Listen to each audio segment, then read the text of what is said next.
the most powerful nation on earth, a military that no enemy could defeat, an economy that fed millions, a system of government that the entire world envied. And then, in less than 50 years, it was gone. 476 AD, the Western Roman Empire, the greatest civilization the ancient world had ever produced, collapsed. Not in a single battle, not because of one enemy. It collapsed from within. Now, here's the question that should keep you up at night. What if history is repeating itself right now? To understand why Rome fell, you first have to understand what Rome actually was. At its peak, around 117 AD, the Roman Empire stretched from the deserts of North Africa to the hills of Scotland. It controlled 5 million square kilometers of land. It governed 70 million people, nearly 21% of the entire world's population at the time. Rome had roads that stretched over 250,000 miles. They had a currency accepted from Egypt to England. They had a professional army that was the most disciplined fighting force the world had ever seen. In 2024, the United States controls the world's reserve currency. It has military bases in over 80 countries. Its economy is the largest in human history. Its roads, its media, its culture exported to every corner of the globe. Rome, at its peak, looked exactly like America looks today. And Rome is gone. Historians have debated for centuries why Rome fell. But the truth, it wasn't one thing, it was 5, and every single one of them is happening again. At its height, Rome needed to defend borders that stretched across 3 continents. The cost was staggering. The army that was once made up of proud Roman citizens slowly became dependent on foreign mercenaries, soldiers who fought for money, not loyalty. When the Visigoths sacked Rome in 410 AD, the soldiers defending the city were mostly Germanic tribesmen, men who had no love for Rome, men who switched sides the moment a better offer came. The United States today maintains over 750 bases in 80 countries. The defense budget is $900 billion a year. Entire generations of American soldiers have spent their lives in wars in Iraq, Afghanistan, Syria, wars that began before some of them were born. Rome didn't lose its military power overnight. It bled it out, slowly, across 100 years. Rome's economy was built on conquest. New territories meant new slaves, new resources, new tax revenue. But by the 3rd century AD, Rome had stopped expanding. The money stopped flowing in, but the spending never stopped.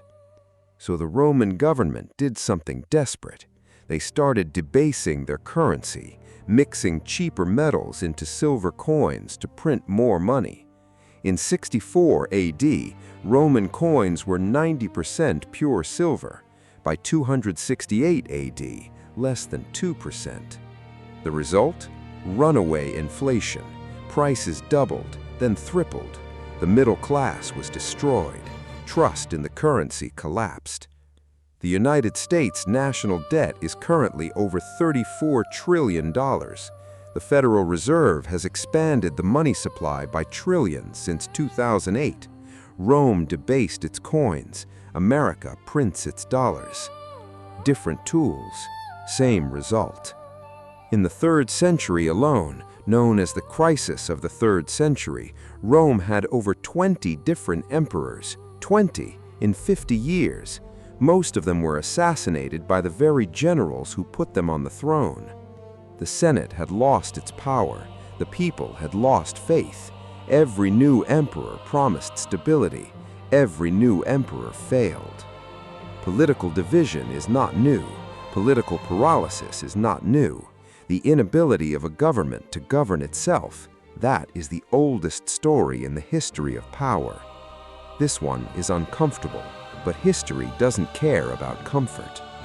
Roman philosopher Sallust in the 1st century BC, 100 years before Rome's collapse began, wrote that Rome's greatest enemy was not Carthage, not the Germanic tribes, not the Parthians.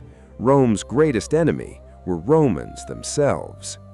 He wrote that wealth bred greed, power bred corruption, and the Roman identity, that fierce sense of civic duty, of sacrifice for the Republic, had been replaced by something softer, something more comfortable. A society that forgets what it stands for doesn't need an enemy to destroy it. It destroys itself. And finally, the barbarians. For 200 years, Rome had dealt with pressure from Germanic tribes along the Rhine and Danube rivers. They built walls, they paid tribute, they negotiated. But by the 5th century, the pressure became too much. The Huns had pushed westward from Central Asia, displacing entire nations and forcing them into Roman territory. The Visigoths, the Vandals, the Ostrogoths, they didn't just raid Rome, they settled inside it. Rome didn't fall because the barbarians were stronger. Rome fell because Rome couldn't decide what it was willing to defend. By 450 AD, the Western Roman Empire was unrecognizable. The emperor in Rome had no real power. The real rulers were the barbarian generals who commanded what was left of the Roman army. In 455 AD, the Vandals sacked Rome, not quickly, not in a single night of fire and blood. They looted it for 14 days. 14 days of the greatest city in the world being stripped piece by piece. The Romans who survived didn't fight back. Many of them had stopped believing Rome was worth saving. That is the most terrifying line in all of Roman history. Not the battles, not the barbarians, not the debt or the emperors. The moment a civilization stops believing it is worth saving, that is the moment it ends. The last Roman emperor of the West was a boy named Romulus Augustulus. He was 16 years old. In 476 AD, the Germanic chieftain Odoacer walked into the palace in Ravenna, Rome's final capital, and told the boy emperor to step aside. There was no great battle, no heroic last stand. Romulus Augustulus simply resigned, and the Western Roman Empire ceased to exist.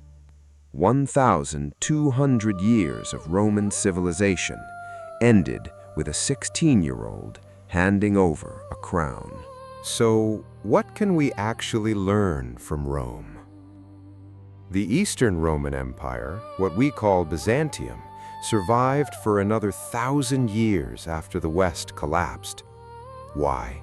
Because it adapted, because it reformed its military, stabilized its currency, and, most importantly, maintained a clear sense of identity.